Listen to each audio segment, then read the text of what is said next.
చేయబడటానికి ముందు దేవుడు వారిని ఎరిగి ఉండాలి. సో ఒక వ్యక్తిని రక్షణలోనికి తీసుకొని మయంపరిచే విషయంలోనే కాదు, ఒక వ్యక్తిని సేవలోనికి తీసుకోవాలన్నా కూడా, ఒక స్త్రీని కానీ పురుషుని కానీ దేవుడు తన సేవా పరిచర్యలోకి తీసుకోవాలన్నా కూడా ఇదే నియమం వర్తిస్తుంది. ఎంతమందికి అర్థమవుతుంది? దేవునికి స్తోత్రం. కానీ గుర్తుపెట్టుకోండి, జీవితంలో ఎల్లప్పుడూ విశ్వాసంలోకి వచ్చిన అప్పటి నుంచి ఇప్పటిదాకా బ్రతుకంతా ఇలాగా ఒక ఆర్డినరీ పర్సన్ లాగా నేను ఉండిపోతాను అంటే మీకు అది ఇష్టమైందేమో కానీ నాకు ఇష్టం లేదు.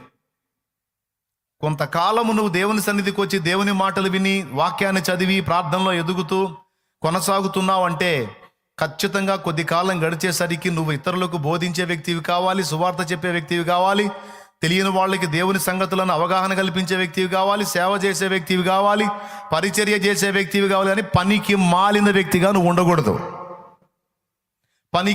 పనికి మాలిన వ్యక్తిగా అంటే దేవుణ్ణి జస్ట్ యూజ్ అండ్ త్రో, వాడుకో పడే అన్నట్లుగా ఉండే వ్యక్తిగా నువ్వు ఉండటం అది నీ ఆధ్యాత్మిక దారిద్ర్యం.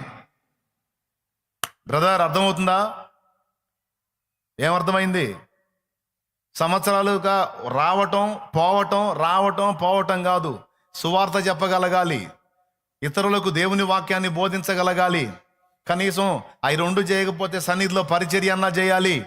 అది కూడా చేయకపోతే మరి వేరే విధంగా ఒకవేళ నిన్ను దేవుడు ఏర్పరచుకొని ఆ విషయంలో నీకు ద్వారాలు తెరిస్తే మరొక విధంగానైనా సరే దేవుని పనిలో నీవు పాలివాడవు కావాలి, పాలిదానవు కావాలి. అంతేగాని సంవత్సరాలు గడిచిపోతున్నా ఏదో ఆర్డినరీగా సరదాగా వచ్చి సరదాగా వెళ్ళిపోయి నేను ఏదో జస్ట్ వస్తున్నానండి, ప్రార్థన చేసుకుంటున్నాను, దేవుణ్ణి బాగా చక్కగా వాడుకుంటున్నానండి, బాగా రిమి సబ్బును బాగా అరగరుద్దినట్టు రుద్దుతున్నానండి దేవుణ్ణి, నేను మాత్రం రుద్దబడట్లేదండి అనే దరిద్రపు బ్రతుకులో మాత్రం ఉండొద్దు. ప్లీజ్ ఏమనుకోవద్దు ఇలా అన్నానని. నీ అవసరాలకి, నీ సమస్యలకి, పరిష్కారానికి, రక్షణకి దేవుణ్ణి వాడుకున్నావు, సంతోషం, వాడుకో. దేవుడు నీకు తోడై ఉన్నాడు, సహాయం చేస్తాడు, ఇబ్బంది ఏం లేదు. కానీ దేవుని కొరకు వాడబడని నీ జీవితం, కొంతైనా దేవుని కొరకు ఫలించని నీ జీవితం, కొంతైనా దేవుని కొరకు ఖర్చుగాని నీ జీవితం అర్ధరహితమైనది, అర్థం లేనిది. దేవుని కొరకు కొంతైనా ఫలించాలి, పని చేయాలి, పాటుపడాలి. రేపు దేవుని ముందుకు వెళ్ళినప్పుడు రిక్తహస్తాలతో నిలబడకూడదు, ఖాళీ చేతులతో. దేవుని దగ్గరికి వెళ్ళినప్పుడు ఇదిగో నీవు నా కొరకు కష్టపడ్డావని దేవుడు చెప్పాలి. ఇప్పుడు గట్టి కొట్టు, పర్వాలేదు. ఎన్ని సంవత్సరాలండి బాధ్యత లేకుండా మనం ఉంటాం? ఎన్ని సంవత్సరాలు దేవుని పనిలోకి రాకుండా ఉంటాం? ఎన్ని సంవత్సరాలు ఎదుగు బొదుగు లేని ఆర్డినరీ బ్రతుకుదాం? పద్దాకల వినటానికి అలవాటు పడతామా? మనం మాట్లాడొద్దా? నోరు తెరవద్దా? దేవుడు మనకిచ్చే అవకాశాలు వినియోగించుకొని ఇతరులకు సువార్త అందించొద్దా? దేవుని ప్రేమను చూపి ఆత్మలను రక్షణలోకి నడిపించొద్దా? కనీసం ప్రాణం పోయే లోపు కనీసం 10 మంది ఆత్మల్ని దేవుని కొరకు పట్టుకోవద్దా? సువార్త చెప్పొద్దా? రక్షించొద్దా? ప్రభు పరిచర్య చేయొద్దా?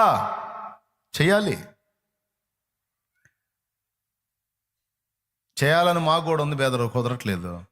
ఓరిని ఆసక్తి సల్లంగా నాయన, అయ్యా అమ్మా, చేయాలని నాకు కూడా ఉంది అన్నయ్య, కుదరట్లేదు. ఎంత తేలిగ్గా మాట్లాడతారో కొంతమంది. కుదరట్లేదా? కుదరకపోతే నేనేం బలవంతం పెట్టలే అమ్మా, అట్నే తగలబడు. కానీ ఎవరి గుండెల్లో దేవుని కొరకు ఆసక్తి ఉందో, దేవుని కార్యాల కొరకు తృష్ణ ఉందో, పరిశుద్ధాత్మ ఇచ్చే ప్రేరణ ఎవరు పొందుకుంటారో, పరిశుద్ధాత్మ అభిషేకం మీదకి వచ్చి ఆత్మచేత ఎవరు రేపబడి దేవుని కోసం నేను అని తప్పిస్తారో వాళ్ళకి దేవుడు తన హస్తాన్ని అందిస్తాడు. రా, నీ ఆసక్తి నాకు నచ్చింది, రా, నీ తృష్ణ